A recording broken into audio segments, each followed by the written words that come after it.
Topics and metaphysics, and today I want to talk about some more reasons to quit Facebook and hopefully join our Reddit community, as well as some, I know it's a little bit off topic, but just the things that are really bugging me about Facebook beyond the fact that they've just banned me for the second time. And I knew it was going to happen because I just had a sense, and so I kind of got my ducks in a row, as they say. But I just think it's going to be a continually volatile platform to keep using. Now, the Facebook community is doing really well, and there's a lot of amazing subjects. It's still the most active community on Facebook, maybe even on the internet, for metaphysical, afterlife, supernatural types of subjects. And so I encourage you to join that community, but also give the new Reddit a try as well, which I'll bring up right now, because this is where I will be. So I don't foresee getting kicked off of this platform. And I mean, I suppose it could happen, but I'm not expecting it to happen, because it takes some pretty extreme stuff to end up getting blacklisted by Reddit. Usually political things, which we don't really go into that much. So again, this is the Reddit. So it's at reddit.com/r/afterlife topics, and we have almost 200 members now, so I'd like to see that at least get up to 1,000, so we can start having discussions comparable with the main Facebook group. And another reason is just because what's happening to me most likely is a result of the fact that I'm going between countries, so my IP address changes, my geolocation changes, and so they have all of Facebook is moderated by these algorithms bots, and so to actually communicate with a human at Facebook, it's like they have 14 people in a small office in Bangalore handling all of the customer service for 2 billion accounts, which means it just never happens. And when this does happen, it's why it takes so long for a reactivation to occur. Why did I get kicked off a second time? Because it's the same algorithm and has me targeted. And now I just changed countries again. So now I'm in Malaysia, and big surprise, I'm kicked off. So is this going to be a monthly occurrence? And then not knowing how long I'll be kicked off for, it could be a few days. It could be, from what people say on forums, it can last literally months. In which case, it's like, okay, then that's the end of that's the end of it, basically. So it's completely volatile. So something that was really making me angry is I was looking at this article from the New York Times dated back to August. It's called "Many Are Abandoning Facebook. These People Have the Opposite Problem." And to kind of summarize this article, it's talking about people who unfairly get kicked off Facebook or end up in this kind of a situation that I'm in, but probably a little bit worse. So they end up with their accounts terminated for basically the bots messing up, the algorithms messing up, and then someone's entire digital footprint, all their memories and photos and everything getting taken away from them, because a bot incorrectly identifies somebody as a spammer. There's one person in here, a lady I think, who had a business, and she had a t-shirt or a hat on that said Jack Daniels on it. And because of that, the Facebook bot kicked her off the platform, because I guess it was spamming or something ridiculous like that, which obviously it wasn't. And to go further, I mean, what's even worse, what really ticks me off about what Facebook is doing is their policy of not having any accounts using pseudonyms, or it has to be your real identity, which has to be confirmed through identification, like having your passport or your driver's license scanned and then sending it to Facebook. And we all know that they love nothing more than trading in people's information. So now you have to have your absolute correct identity. What this does, and what this article basically talks about, is that it targets the most vulnerable members of communities. So let's say you have somebody under witness protection. Well, let's say you have somebody who, for whatever reason, had to change their identities. Let's say you have somebody who's hiding from an abusive ex. Let's say, there's all kinds of different situations where maybe it's not appropriate to use your complete full name and have it out in the open for everybody to see. But if you don't, if it doesn't match what's on your identification, if you end up in one of these security checks like I'm dealing with, then they will summarily delete your account. So you get kicked off the platform for that, which really grinds my gears because it's hurting the most vulnerable members of society. And after reading about this and fully realizing just how toxic this policy is, a similar policy that Google had implemented, which they rolled back, so they didn't keep doing it, but Facebook decided to keep going on with it. I really see just how terrible Facebook is and how it's really everybody's prerogative to find some way off the platform or to find alternatives. So for this community, so we have this YouTube channel which has a decent enough, well, not really decent, I mean a little niche audience, but it's still a big enough community. So you have the comments on this channel to engage subjects, talk about these things, as well as, of course, the Reddit page and the main website, the comments. And we can at least keep the discussion and keep all of it going on here. Now you have the Facebook group as well. It's just that based on what's happening, it looks like I'm only going to be there to moderate it or to participate and to engage discussions and talk to people some of the time.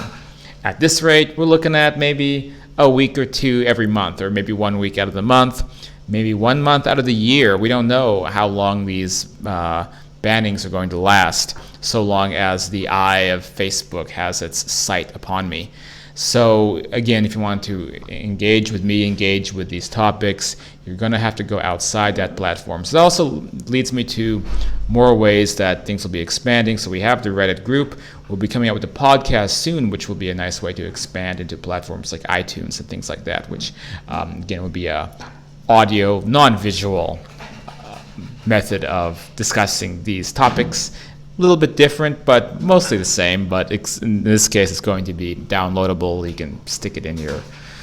People still have MP3 players? No, stick it in your phone, whatever, go jogging, listen to the podcast while you're driving if you want to hear about these subjects. And again, I will be kind of beginning from square one in terms of these subjects and afterlife stuff, like how it all began. Kind of like as if I'm going back to the beginning of this channel, and now branching off into podcast form, as well as keeping these videos coming and interviews coming. There's some cool interviews coming up as well, and that's really, I mean, what's going to come down to is just expanding other platforms as much as I can. And that I think it should also include BitChute, possibly Minds.com, maybe other platforms that come along. So on one hand, I don't like this because it makes more sense from an angle of building a community to consolidate things into one place that gets bigger and bigger and bigger. And that is a smarter way to manage these things in a perfect world. So the Facebook group, bigger and bigger and bigger, and much bigger than this YouTube channel, and that's like a great place to expand, engage with people, and grow the community. But in real life, in the year 2020, consolidating like that, even though like it mathematically makes sense, it's more or less, you could say, good business. In real life, it just doesn't work anymore, because actually when you consolidate, that's putting too many eggs in one basket, and then that just means you run the risk of everything imploding, or you build a giant house of cards and then it falls down. So it's unfortunate, it really is. But I'll tell you one thing, I do enjoy making these videos. I'm happy this channel is going. I would like to see more subscribers. I'd like to see it grow. But I'm hoping those of you who may be watching from the group who are listening to this video, then you'll take some time to subscribe to this channel if you haven't done so yet. Join the Afterlife Topics Reddit. And there's one more group that I'm going to be posting a lot more on, because it is comparable to our group and the things that we talk about. And it is reddit.com/r/soul nexus. So let's take a quick look at this group. And it's much bigger, like 20,000 members, and so that's pretty awesome. They've clearly been going for a couple of years. It'd be great. I don't know, I'm almost curious how they were able to get such a huge number of Reddit subscribers, because based upon the Reddit I just made it last week, the growth, I wouldn't see 20,000 after a couple of years. So they're doing something really well. But what's nice about this community is that it's a lot of the same stuff that we talk about on Afterlife Topics and Metaphysics, but it's on Reddit, and it's you can get involved in some of this stuff. And I think what I'm going to do is I'm going to start posting here a lot, so there's more opportunities so that my perspective can be discussed or presented, kind of like in our group. So I think it might be fun to get involved more here, and hopefully maybe do a little bit of cross corroboration. I have spoken to the admins of this group before. They're really nice. And just take a look at some of the subjects: mirrors and the spirit world, are dark and light spirits connected, totally sober psychedelic awakening, what is pseudo enlightenment versus non pseudo enlightenment, that moment between being awake and asleep.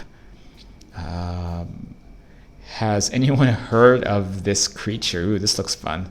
Let's see what creature they're talking about. Its name is the Sharetruga. Come on, you gotta have a photo at least. You can't just talk about some cool creature and then not include a photo. Anyway, so yeah, that's Soul Nexus. So this is one to check out as well. And there was more Reddits too. So, and I like this more than, let's be real for a second about the Facebook groups, because they are cool, and our neighboring groups like Victor and Wendy Zamet's group, they are great communities as well, but that's it for that niche. Because when you go into the Facebook spirituality groups or light worker groups, there is so much BS, like totally like nutcase conspiracy theories and fake news and nonsense.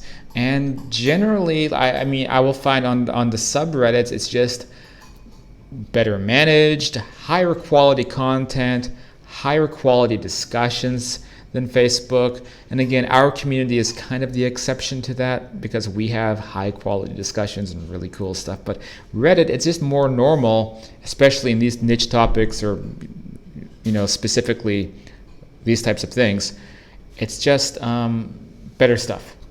So anyway, so that's it for this video. I'm hoping that we can mitigate the frustration and difficulty that I've been experiencing because of getting targeted like this, and it can be a learning lesson for everybody, and understand, just like this article illustrates over at the New York Times, look, it can happen to you. You just have to end up on the wrong side of the algorithm, post a photo with you with a freaking brand on your shirt, or change your location too many times in a row. Whatever it is, you end up in this spiral of account destruction. And why put up with that? So branch out, join other communities, stay involved on here on the YouTube, get involved on Reddit, and then keep your eyes open for when we hopefully branch into other communities as well.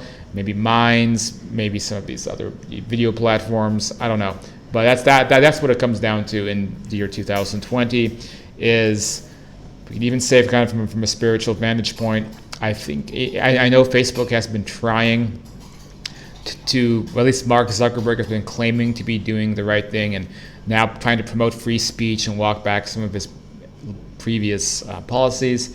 I think it's too little too late. I think Facebook at its core is something nefarious. I think that it is built upon the trying to just addict people to its service, so that their entire life is consolidated into one platform, and then they have the power over you to take that away from you if they want. And I think that was the original plan, even if it's not yet fully implemented. Like that I think that is like the one world type of thing that they wanted with it. And we have to resist. One last thing, and I think that it's goofy because Instagram is also owned by Facebook, but they haven't touched my Instagram, so you can find me on there as well. It's you can even go to Instagram.com/Cyrus_the_explorer, and you can also reach me there. Okay, thanks for watching, everybody, and I'll see you on the next normal video. I need to finish up the stuff with Randy Kramer from the previous video, and some more content. Have a couple cool interviews coming out soon too. So, okay, talk to you guys soon.